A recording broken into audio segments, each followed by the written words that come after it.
Surah Jibril turun kali kedua kan. Baca dengan nama Allah tak ada pahala ganjaran. Tapi siapa yang baca Quran ya dalam hadis tu kata falahu ajran, 2 pahala.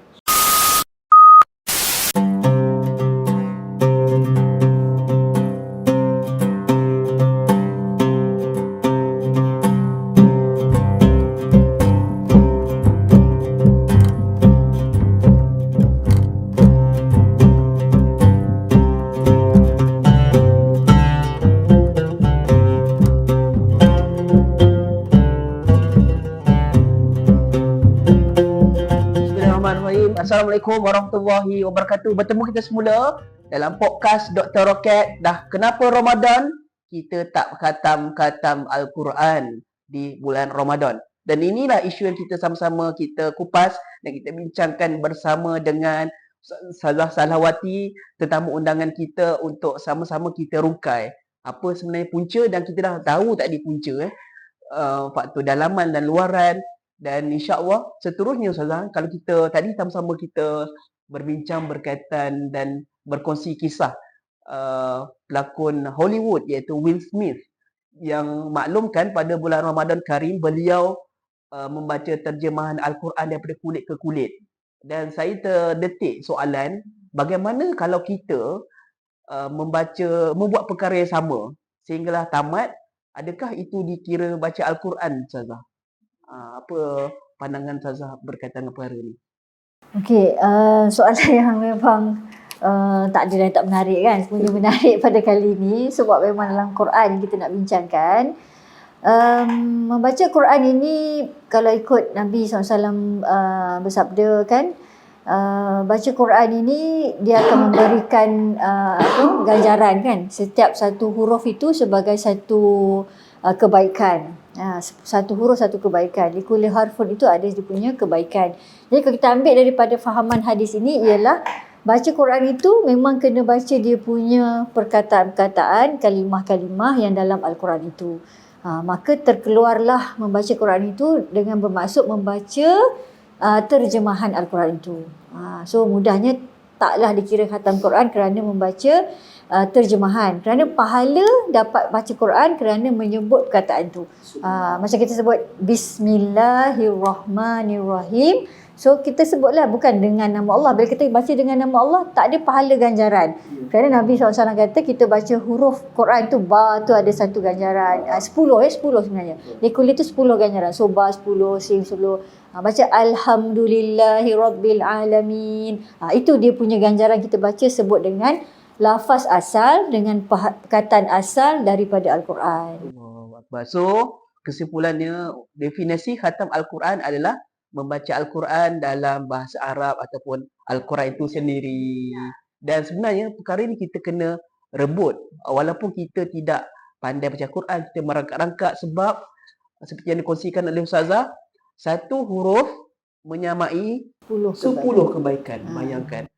Dan insya-Allah lepas kita pandai. Kalau orang tu Tuan Srul, kalau orang yang baca Quran ni, dan tadi sebab Tuan Srul betul saya menyampuk ni merangkak-rangkak tu, Nabi SAW ada juga kata siapa yang baca Quran mahir laju, dia dapat satu pahala. Tapi siapa yang baca Quran dalam hadis tu kata falahu ajran, 2 pahala. Jadi sebab apa sebab yang baca laju ni, ma'akiramil bararah ni, maknanya dia dapat ganjaran pahala yang laju sebab bacaan dia lancar dan sebagainya. Tapi orang yang dapat 2 ni tadi, yang tergagak-gagak, dia tergagak baca 2 sebab apa? 1 pahala sebab dia baca, 2 pahala sebab dia usaha nak baca. Sebab hadis ini nak galakkan orang yang tak pandai baca Quran untuk baca Quran sebab dia dapat 2. Namun demikian, dia tak boleh duduklah 2 ni sampai bila-bila. Nampak 2 ni macam banyak kan? Tapi yang 1 tadi lebih bagus. So bila 2, dia baca-baca, lama-lama dia akan naik darjat kepada yang dapat 1 ganjaran tadi sebab lebih mahir, lebih lancar. Yang mana lebih baik? Yang lancar tadi. Tapi kalau tak dapat, baca dulu dengan tersangkut-sangkut. Sebab Quran ni lama-lama kita mahir, kita akan dapat bacaan dengan lancar. Allah, sangat beruntunglah kita yang beragama Islam, beriman kepada Allah dan Al-Quran ini, ada kesungguhan untuk baca Al-Quran, Ustazah. Dan antara yang saya fikirkan, Ustazah, kalau kita sebagai Muslim, kita ada kesungguhan untuk baca Al-Quran, Tapi mungkin kita ada kekangan, tadi ada kekangan faktor luar rezeki, kerja dan lain-lain kan. Kalau kita ada faktor, saya rasa boleh internal dengan eksternal sebenarnya, iaitu penyakit.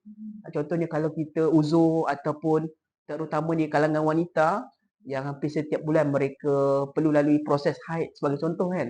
Dan kita maklum mereka yang haid ni mereka tidak boleh sentuh atau baca Al-Quran sendiri kan. Bagaimana dengan golongan ini Ustazah? Kalau Ustazah boleh kongsikan cara ataupun bagaimana mereka walaupun hadapi situasi ini mereka mampu khatam Quran dalam bulan Ramadan. Ya, betul. Ini memang isu yang kita panggil biasalah ya. Biasa ni maknanya yang selalu dihadapi oleh orang yang uzur ya, yang sakit, yang kadang-kadang memang tak mampu untuk baca Quran ketika bulan Ramadan ini. Bukan pada bulan Ramadan lah, bulan-bulan lain pun kan kalau uzur datang sebagainya. Kita ambil contoh kes wanita uzur lah. Wanita yang uzur ini, kalau dia uzur dalam 3-4 hari lah, masih lagi ada berbaki hari dia untuk dia baca Quran. Paling-paling pun 7 hari ya, kalau dia uzur.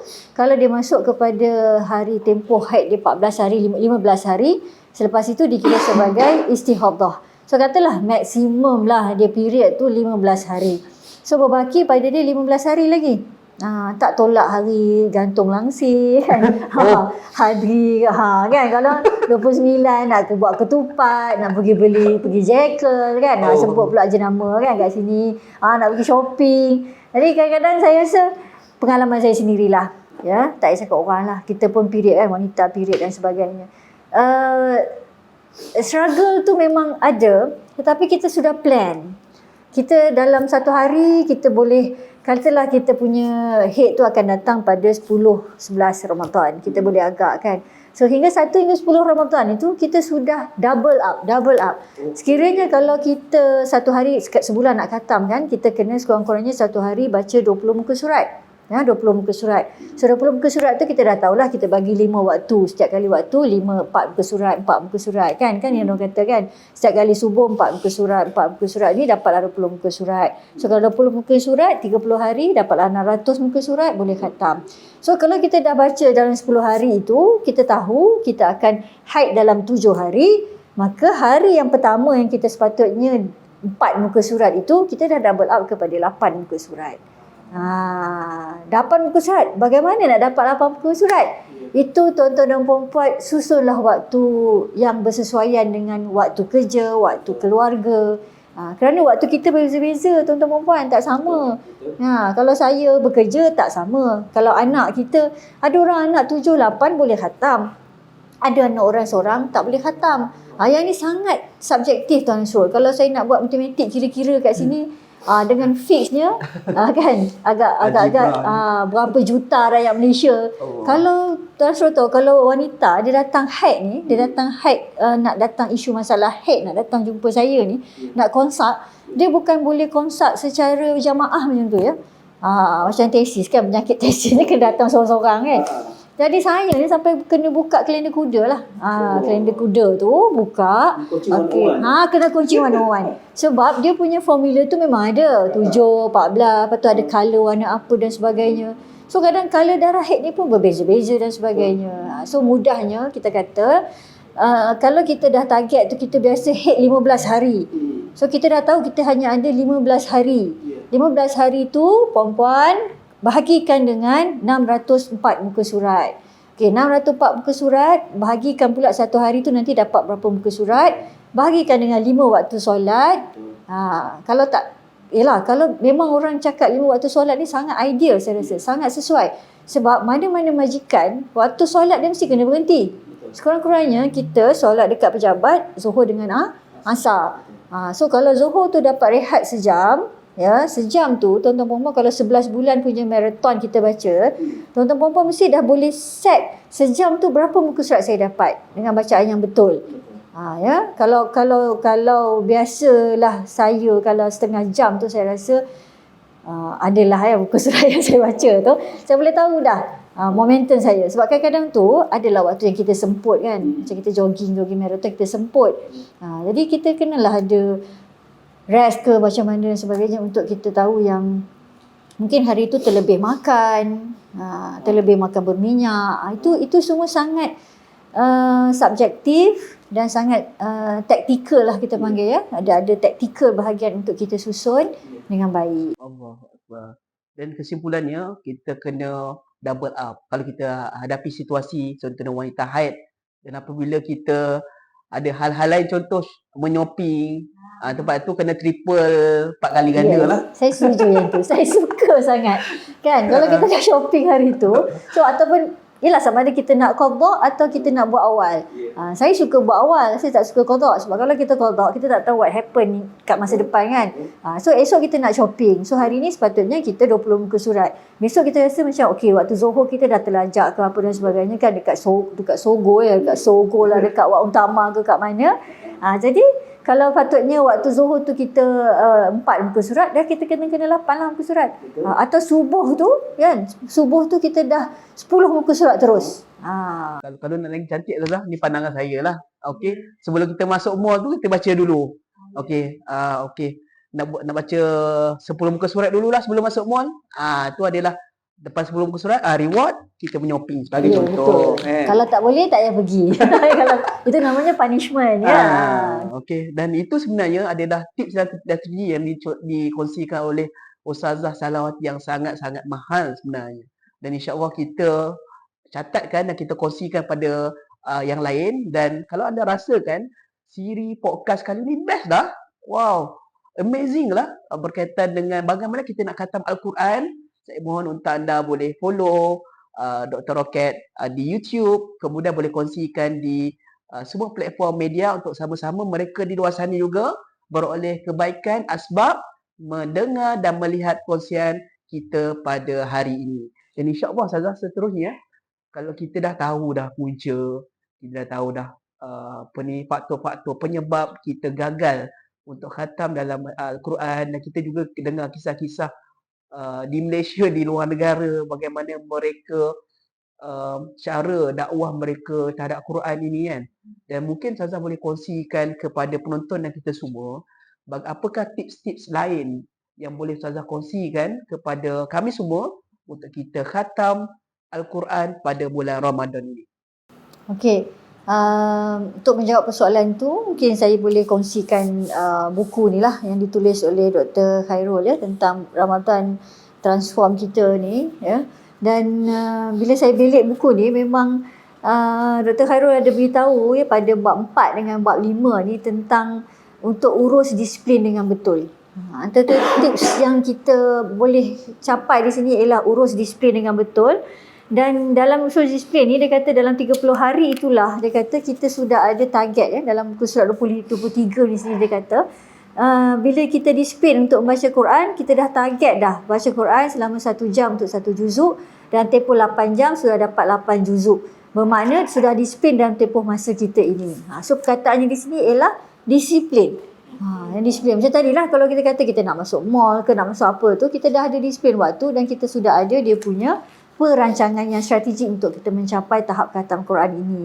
Dan muka surat 25 pun samalah, doktor beritahu kat kita sini kenapa kita kena baca Quran, bukan kitab lain dan sebagainya. Kita dah kupas pun pada bahagian awal tadi berkaitan dengan keistimewaan, kemuliaan, kehebatan Al-Quran ini yang diturunkan pada bulan Ramadan. Sebab itu kita kena kejar-kejar ya, untuk khatam Quran pada bulan Ramadan. So tips yang pertama tadi ialah berdisiplin.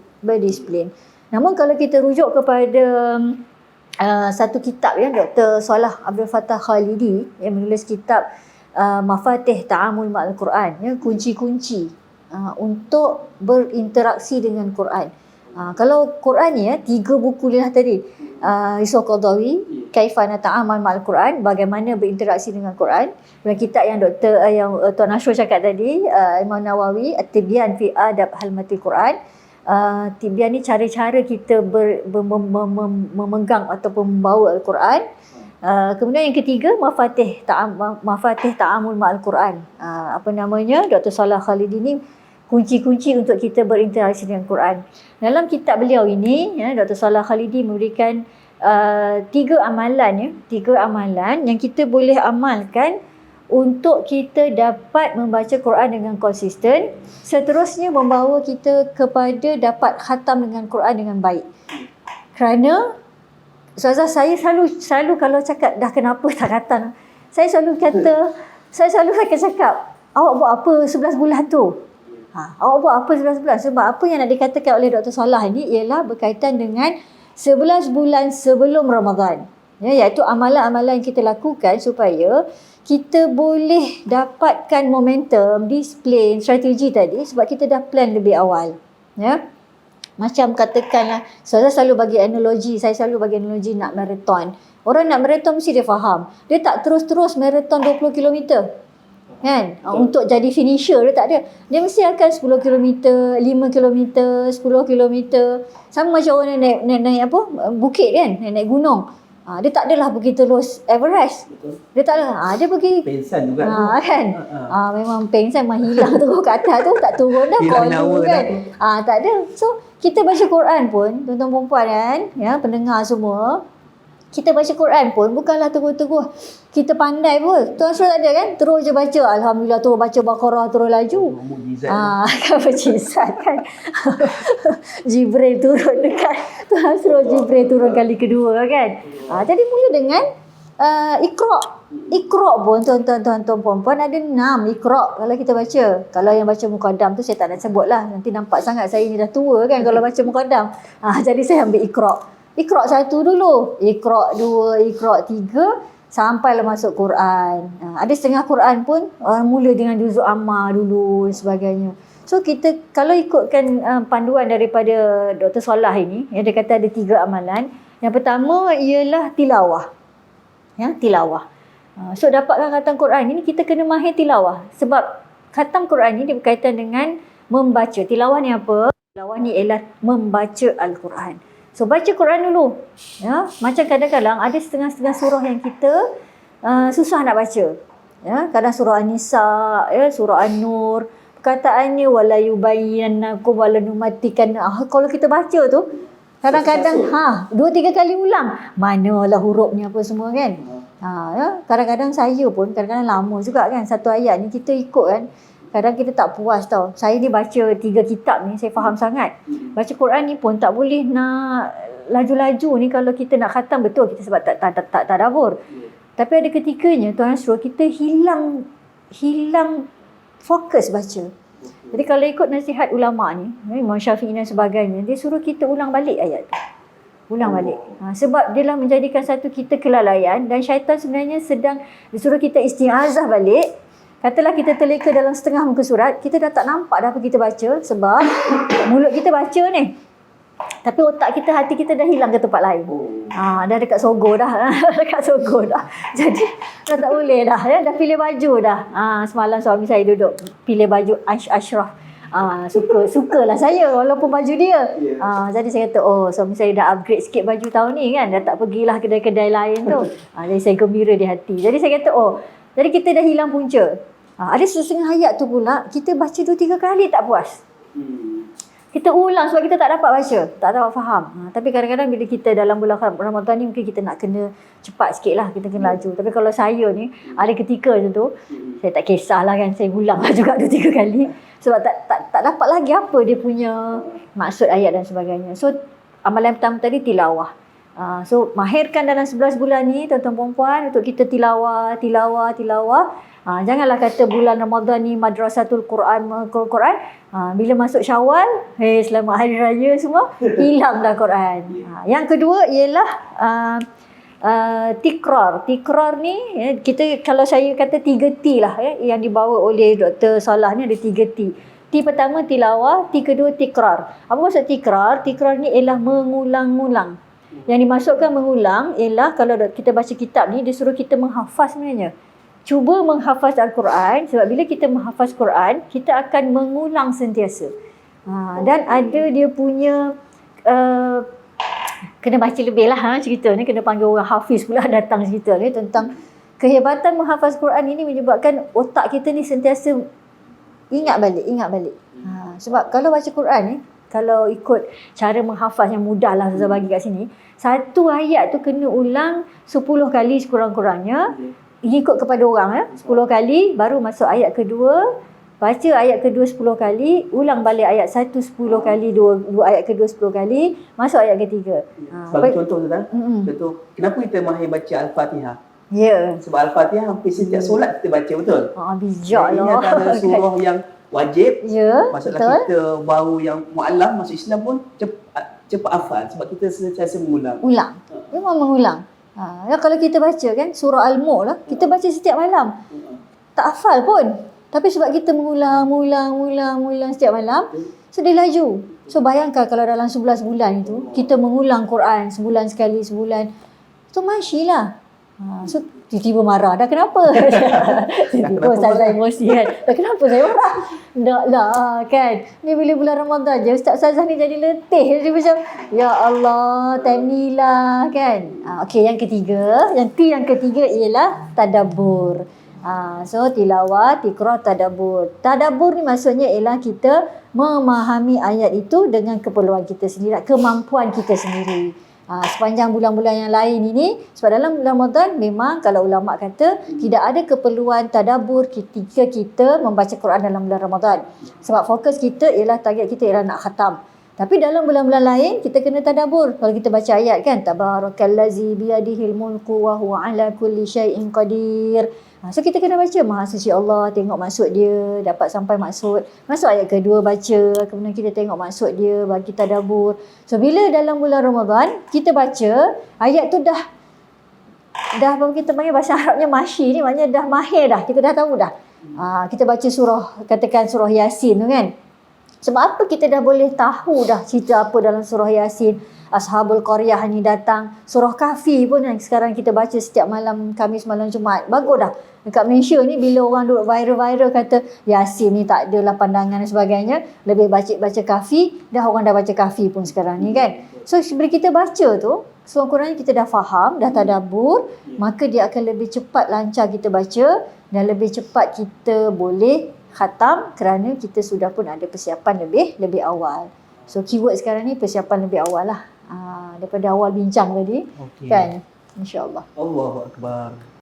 Dan saya rasakan sesi sangat best lah, terutama yang tips yang dikongsikan oleh Ustazah daripada Dr. Solah, iaitu 3 amalan yang perlu kita lakukan sebelum bulan Ramadan, iaitu 11 bulan. Yang pertama ada 3 T. Yang pertama tilawah, yang kedua tikrar, yang ketiga tadabbur. Dan saya suka apa yang Ustazah kongsikan. Amalan 3 ini sebenarnya adalah dia umpama latihan ke arah untuk kita capai khatam Al-Quran. Kita boleh anggap khatam Quran sebulan ni adalah maraton. Kalau maraton 3 maraton 42 km tak salah saya kan. Kalau tilawah 30 juzuk Al-Quran. Dan dia tidak sepertinya kita laju ataupun cepat. Yang paling penting kita sampai ke destinasi. Betul. Dan suka point yang dikongsikan oleh Dr. Ustazah Salawati juga, iaitu disiplin. Kadang kita disiplin tetapi waktu sama disiplin ada, tapi yang menghalang pada disiplin mungkin kita tidak fokus. Betul. Dan saya suka buat word tidak fokus ni. Saya ada terdengar satu video ringkas berkaitan kisah Imam Malik dengan anak muridnya Ustazah. Dia mengajar di masjid di Madinah. Kemudian ada seorang lelaki dewasa masuk dalam masjid. Dia kata, wah, semua orang ada gajah di luar. Kan? Lepas tu, maka anak murid Imam Malik ni semua berduyun-duyun dan mereka keluar, kecuali satu murid Imam Malik, iaitu Yahya bin Yahya Al-Laiti. Dan Imam Malik bertanya kepada anak murid tersebut. Dan untuk makluman, Yahya bin Yahya Al-Laiti ni merupakan anak murid yang sangat berdedikasi, sangat-sangat mahir, dan merupakan anak murid kegemaran Imam Malik lah. Dan kata, kenapa kamu tidak ikut yang lain ke nak tengok gajah? Tidak.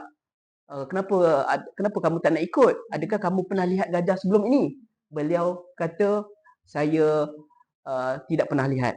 Habis tu dah kenapa tak nak pergi kan? Tu bahasa kita dah kenapa tak nak ikut? Biasa kalau kita lah Ustazah tiba-tiba dekat UIS ada anak murid Ustazah ada gajah lah. Kita ni confirm, mungkin saya lah, kita jakun gajah ni, jarang kita tengok. Kucing yang kita selalu tengok pun cantik pun kita, wah mana ni apatah lagi gajah kan. Tetapi jawapan anak murid Imam Malik ni sangat-sangat membuatkan saya sentap luar biasa, iaitu dia kata, saya hadir ke Madinah ini adalah untuk berjumpa dengan kamu, Imam Malik dan guru. Subhanallah. Betul. Okey, dan mungkin kita kena fokus ataupun kita kena letakkan disiplin dari kita pada bulan Ramadan ini kita nak capai khatam Al-Quran sekurang-kurangnya sekali insya-Allah. Dan mungkin sebagai penutup untuk sesi pokan Azhar boleh beri kata-kata rangsangan ataupun nasihat kepada kami sebagai hamba Allah, okey, untuk kita juga capai hasrat impian kita membaca Al-Quran dan seterusnya khatam sekurang-kurangnya sekali. Okey, dalam bulan Ramadan ni Ustazah. Silakan. Baik, dengan rasa rendah dirilah ya, saya bukanlah orang yang terbaik untuk memberikan nasihat dan panduan sebagainya, sebab saya pun menjalani kehidupan saya seperti manusia biasa ya, ada keluarga, ada anak, mengajar dan sebagainya. Jadi masing-masing ada dia punya cabaran ya, dan cara dia untuk mencapai khatam Quran. Apa yang saya boleh sampaikan adalah berdasarkan daripada ilmu dan juga pengetahuan, ilmu dan juga pengalaman. Yang penting di sini ialah mungkin saya boleh berikan nasihat mengenai kesungguhan dan keazaman kita ya, kesungguhan kita. Sebab Allah Ta'ala tadi macam Tuan Nasrul kata, kita dah usaha, kita dah buat tapi kita tak mampu. Allah Ta'ala sangat maha mengetahui tuan-tuan perempuan. Percayalah, yakinlah bahawa kita nak buat baik tu tapi kadang-kadang kita tak dapat nak buat kerana ada halangan-halangan. Dan halangan tu tuan-tuan perempuan kena tahu, itulah halangan yang diberikan oleh Allah SWT juga. Ya, kalau kita kata tadi perempuan yang uzur, siapa yang bagi dia uzur? Tuhan juga yang berikan kita keuzuran. Dan asbab kita tidak membaca Quran kerana kita uzur tadi, kalau dalam muslimat lah, ya, kerana kita taat kepada perintah Allah. Jadi bila taat kepada perintah Allah, tentulah kita akan dapat juga ganjaran hasil daripada ketaatan kepada perintah Allah Ta'ala. So kalau saya buat wrap up di sini, kesimpulannya ialah bersungguh-sungguh, buat juga ada kesungguhan dulu ya untuk kita nak buat perkara itu. Yang kedua, rancang dengan teliti. Niatlah pertama tadi sungguh-sungguh, kedua rancang dengan teliti. Kita dah tahu ada berapa muka surat, ada berapa hari kita boleh buat, masa kita satu hari ada berapa jam, dah boleh buat kira-kira lah berapa muka surat kalau kita baca satu hari, berapa jam kita dapat dan sebagainya ya. Dan yang ketiga ialah disiplin tadilah. Disiplin mesti kena. Sebab apa pun berlaku ya, kalau kita tak disiplin ni, kita akan langgar lah. Sekali kalau Tuan Nasrul kan, isteri dia kata nak pergi beli baju, dia ni tak habis lagi 2 muka surat ni, tak habis 2 muka surat lagi. Dia cakap kat isteri kan, awak drive lah, ataupun kita naik komuter ke, kita naik apa. Sebab saya nak tegur juga orang baca Quran ni. Saya pernah dengar lah kan, orang ni dia kata sambil-sambil masak dia baca Quran sebab nak khatam. Ibu-ibu kalau rasa kat dapur tu sesuai baca Quran, jaga adab lah. Saya nak cakap juga ni, jaga adab baca Quran kan. Kena tempat yang bersih, tempat yang suci, yang sesuai kan. Kadang dia kata, Ustazah saya sambil masak saya baca Quran. Saya kata tutup aurat tak, lepas tu berwuduk tak, dan sebagainya kan. Itu yang berkaitan ni Ustazah, saya ada nak tanya jugalah. Macam contoh Al-Quran, teguran yang Ustazah kongsikan itu, baca Quran dengan tempat yang tidak bersih kan. Mungkin ada selain daripada tu, dalam kita mengkhatam Al-Quran ataupun membaca Al-Quran ni, ada apa-apa larangan yang lain Ustazah yang Ustazah boleh kongsikan kepada kita untuk kita faham, kita nak buat benda baik ni tapi mungkin cara salah. Ya, betul. Mungkin Ustazah boleh kongsikan. Ya. Kalau ikut Imam Nawawi tadi, kita baca kitab Tibyan tadi tu, dia ada 3 lah. Adab sebelum baca Quran, adab semasa baca Quran, dan adab selepas baca Quran. So kalau sebelum ini, kita memang kata kita kena suci daripada hadas besar, hadas kecil, ya, iaitu haid, nifas, ya, kalau yang bersetubuh. Kalau hadas kecil, ialah kena berwuduk lah, berwuduk. Kemudian menutup aurat, menghadap kiblat. Menghadap kiblat ni kalau boleh diusahakan. Sebab kadang-kadang kita dalam kapal terbang, dalam LRT kan, kita boleh cari tempat yang suci, bersih lah. Tapi tak adalah semestinya tepi jalan semua tak boleh baca Quran kan. Tempat yang kita rasa sesuai untuk kita baca Quran. Sebab dalam Quran kata, fa iza qari'al Quran fansitu. Baca Quran kena senyap, maksudnya diam. Sebab Ustazah kalau dalam kereta nak bagi anak-anak senyap, saya baca Quran lah. Sebab bagi diorang senyap lama dia tidur. Nah, kalau saya nak berborak dengan suami, saya tutuplah Quran. Sebab kita berborak, lepas tu Quran tu baca. Sedangkan hukumnya ialah bila baca Quran kena senyap, kena dengar. So berdosa. Sebab kadang-kadang setengah kedai makan, merepek pula cerita kan, dia pasal ayat Quran, geram pula rasa. Kalau dia baca selawat, zikir kan, boleh. Sebab Quran ni, walaupun kita kata bacaan tu pun, kita kena hormat dia. Adab dia. Tak boleh bersembang, kena dengar. Betul-betul kena dengar. So itu sebelum. Semasa baca Quran, itulah tadi kita kata membaca dengan betul, dengan bertajwid. Ya, hukum baca Quran tajwid ni pun wajib. Fardu ain baca Quran dengan bertajwid dan sebagainya. Membaca Quran di tempat yang kita kata sesuai kan. Okey, selepas pula baca Quran hendaklah kita kata kalau baca sadaqallah kan, sadaqallah baca dengan baik tadi. Kalau tadi semasa tadi boleh kita kata baca isti'azah dulu kan, kena baca auzubillah dan sebagainya. Akhir sekali yang ujung tu kalau ikut Imam Nawawi kena meletakkan Quran di tempat yang tinggi. Kalau baca Quran kita nak duduk kan Tuan Syul kan. Ni saya pun belajar nak baca Quran, kita jangan letak Quran dulu baru kita duduk. Sebab Quran ni dia tak boleh letak lebih daripada bawah pusat. So kalau kita bawa Quran pun kita tak boleh buat macam tu lah. Kita kena buat dekat atas sini, terjemahan dan sebagainya. So kalau kita duduk, kita nak duduk kan, kalau kita letak Quran dulu, maknanya Quran tu dah bawah kita. So kita pegang sini, kita duduk dulu. Lepas tu baru kita letak Quran. Nak bangun macam mana? Bangun samalah step dia. Angkat Quran dulu. Baru kita bangun.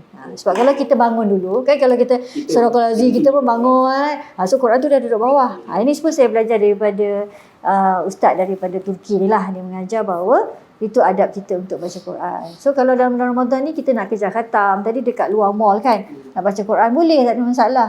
Kita baca, tapi jangan sampai menyebabkan orang lain tu terganggu satu. Lepas tu kalau macam Tuan Syul kan duduk sebelah saya tengah nak shopping, tiba-tiba ada sebelah ni baca Quran. Jadi saya pun tak boleh lah, sebab saya tahu hukum. Kalau tak tahu hukum tak apa, tapi kita tahu hukum, so kita kenalah cari tempat yang bersesuaian, mungkin dalam kereta dan sebagainya kan. Sebab sekarang Quran dekat phone je, so kita boleh baca dengan mudah dan sebagainya kan. Subhanallah, perkongsian yang sangat baik oleh Ustazah Salawati, dan mungkin soalan tambahan Ustazah ataupun tips lain yang boleh Ustazah kongsikan untuk kita pastikan bacaan Quran kita ini kita boleh baca dengan fokus dan dengan baik Ustazah. Okey, antara yang kita boleh buat juga ya Tuan Syul ialah dengan bila kita baca Quran itu, kita gunakan jari kita ni, ataupun kan ada penunjuk Quran tu kan. Memang cantik lah sekarang ni, macam-macam juga penunjuk Quran tu. Bila kita baca, kita gunakan jari ataupun penunjuk Quran itu untuk kita baca menggunakan jari atau tangan jari tadi lah, untuk tunjuk kat mana kita baca. Sebab bila kita baca dengan mata saja, mata kita mungkin akan letih, hilang fokus sebab kita guna visual kan. Lepas tu kita gunakan jari kita ni sebab nak assist, nak bantu mata kita untuk fokus kat mana kita baca. So dia akan lebih laju dan lancar untuk kita boleh baca. Contoh kita tunjuk baca kan, kita baca tangan kita tu akan bergerak. Dan tangan kita akan laju sama dan fokus dah ikut baris demi baris. Dan sehingga dia boleh baca surah Quran itu dengan lebih fokus dan lebih lancar lagi, lebih cepat lagi insya-Allah. Allah, saya rasa tips yang sangat-sangat mahal dan bernilai. Sebab saya yakin saya dan semua yang baca Al-Quran pun, kadang-kadang kita ini kebiasaan kita baca saja tapi tidak jadikan tak tunjuk jari ataupun alat yang sesuai untuk kita baca. Kadang kita minat masuk lainan baru tu, kadang-kadang kita keliru. Betul ke lain ni? Atau dah ke bawah sangat ke macam mana kan? Dan saya rasa tips ni terlampau baris ya? Terlampau banyak sangat kan? Subhanallah. Allahu Akbar. Dan terima kasih banyak Ustazah untuk tips yang sangat-sangat bermanfaat ini. Kalau anda rasa kan siri podcast kali ni best dah. Wow, amazing lah berkaitan dengan bagaimana kita nak khatam Al-Quran. Saya mohon untuk anda boleh follow Dr. Rocket di YouTube, kemudian boleh kongsikan di semua platform media untuk sama-sama mereka di luar sana juga beroleh kebaikan asbab mendengar dan melihat kongsian kita pada hari ini.